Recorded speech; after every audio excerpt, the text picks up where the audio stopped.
کا ساتھ رہا۔ مدرسے کے ابتدائی ایام میں مفتی نصر اللہ صاحب ساتھ میں رہے، ہمارے سابق امام جناب الوقار صاحب ساتھ میں رہے، سب کی بڑی کوششیں رہی۔ بعد میں مفتی سیف الرحمان صاحب کو انہوں نے ناظم تعلیمات کی ذمہ داری دی۔ وہ یہ چاہتے تھے کہ یہ چونکہ مدرسوں میں رہتے ہیں، مدرسے کے نظام سے واقف ہیں، اور وہ چاہتے تھے کہ ان کے تجربات سے فائدہ اٹھایا جائے۔ چنانچہ جب وہ آتے تھے تو باضابطہ یہاں کے نظام کے بارے میں ان سے مشورہ کرتے تھے اور باتیں کرتے تھے۔ اس طرح سے یہ قریبی حضرات تھے تو قریب سے ان کو جانتے تھے۔ انہوں نے اپنے تاثرات رکھے یہاں پر۔ حاجی علی احمد صاحب کے بارے میں چند باتیں ذکر کرنا چاہوں گا۔ ایک بات آئی جیسا کہ مفتی نصر اللہ صاحب نے بھی فرمائی اور مفتی سیف الرحمان صاحب نے ان کی دینداری کے بارے میں۔ یہ بالکل صحیح ہے کہ پولیس ڈپارٹمنٹ میں رہتے ہوئے آدمی اس طرح نماز کا پابند ہو اور دینداری کو پیش نظر رکھے، یہ قابل تکلیف بات۔ یہ مزاج ان کا کیسے بنا؟ جہاں تک میں نے جانا اس میں ان کے بزرگ مرحوم جناب حاجی عبدالغفار صاحب رحمۃ اللہ علیہ کا بڑا ہاتھ اور بڑا دخل ہے۔ حاجی صاحب سے جو لوگ واقف ہیں اور یہاں کون ہے جو ناواقف ہے، ان کا مزاج خالص علمی اور دینی تھا، اور یہ مزاج اب لوگوں میں بہت کم ہے، یعنی جاننے والے لوگ ہیں لیکن ٹوکنے والے اور غلطیوں کی نشاندہی کرنے والے اور اپنے گھروں میں بہتر سے بہتر نظام بنانے میں ان کا بڑا دخل ہے۔ میں نے یہ محسوس کیا کہ ان کا اپنا مزاج بھی دینی تھا، مگر حاجی صاحب کی صحبت نے انہیں بڑا ہی ایک اچھا مزاج ہے۔ مجھے حاجی صاحب سے قریب سے واقفیت کا ذریعہ، قریب سے واقفیت کا موقع ملا حج میں، اور میرے اوپر ان کا احسان تھا کہ ان کی اہلیہ کا انتقال پہلے ہو گیا تھا،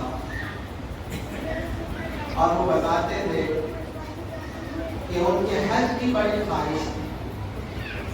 وہ کہتے تھے کہ مرحومہ خود تو بڑی دیندار تھی ہی، مرحومہ کو یہ خواہش تھی کہ حج کر لیں، حرمین دیکھ لیں، مگر ان کو موقع نہیں مل سکا، تو وہ یہ چاہتے تھے کہ ان کی طرف سے کوئی حج بدل کر لے۔ جناب حاجی عبدالغفار صاحب مرحوم، ڈاکٹر ذاکر حسین صاحب یہاں موجود ہیں، اور حاجی علی احمد صاحب مرحوم، ان تینوں حضرات کا یہ اتفاق مشورہ ہوا کہ یہ ذمہ داری بلکہ اس کی سعادت کے لیے مجھے انہوں نے منتخب کیا، طے کیا۔ ظاہر ہے یہ احسان عظیم احسان ہے، اور باحیات میں شکر گزار بھی اس کے لیے رہوں گا، اور مرحوم علی کے طرف سے میں نے حج بدل کیا۔ میں ہمیشہ انہیں اپنی دعاؤں میں یاد رکھتا ہوں، ہمیشہ یاد رکھتا ہوں، اور یہ بھی کہ اللہ تبارک و تعالیٰ میرے حج کو قبول فرمائے اور انہیں مکمل ثواب عطا فرمائے۔ تو حج کے موقع پر میں نے یہ دیکھا، اس میں ہمارے ڈاکٹر ذاکر صاحب تو تھے ہی، ساتھ میں صوفی صاحب مرحوم بھی تھے، اور ہمارے بختیار کے امام صاحب ہمارے بھائی حضرت صاحب بھی تھے۔ ہم نے اس موقع پر جب ہمارے جانے کا وقت آیا تو ہمیں دارالعلوم میں تھا، اور یہاں پر حاجی عبدالغفار صاحب نے ان لوگوں کو بیٹھا کر کے مسائل سے بہت اچھے سے سمجھا رکھا تھا۔ جب ہم سفر میں گئے تو میں نے اصلاً ان کا ذوق عبادت دیکھا، انہیں اگر کوئی تاریخی بات بتاتے تھے فوراً آپ دیدہ ہو جاتے اور کسی بات کو بہت توجہ سے سنتے تھے. بات اگر کوئی دینی ہو رہی ہے، وہاں کی تاریخ سے متعلق ہو رہی ہے، یا رسول اللہ صلی اللہ علیہ وسلم کا کوئی واقعہ کا تذکرہ ہو رہا ہے، وہ چاہتے ہی نہیں تھے کہ بات ختم ہو.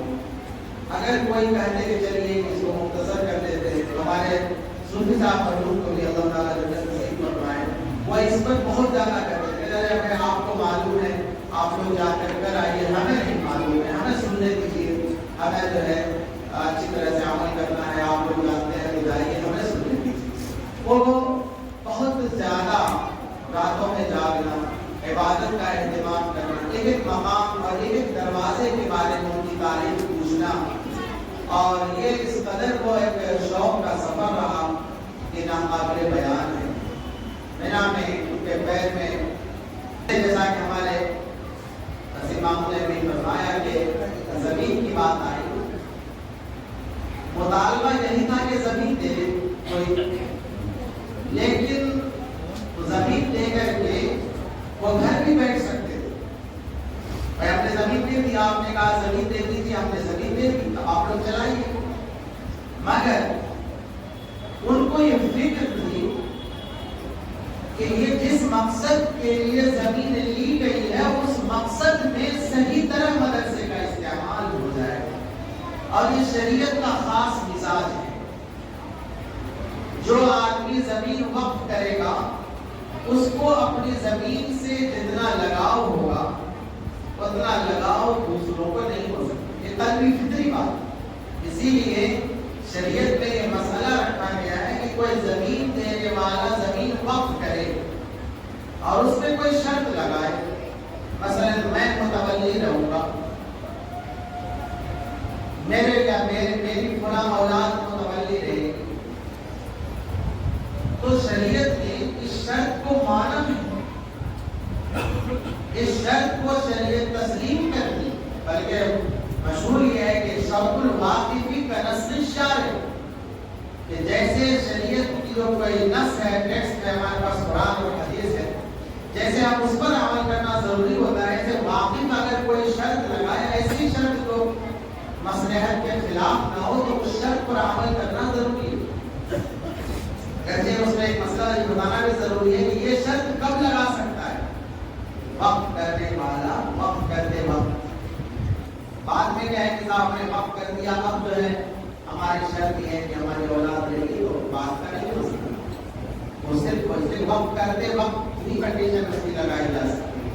پہلا میں اس لیے کہہ رہا ہوں کہ لوگ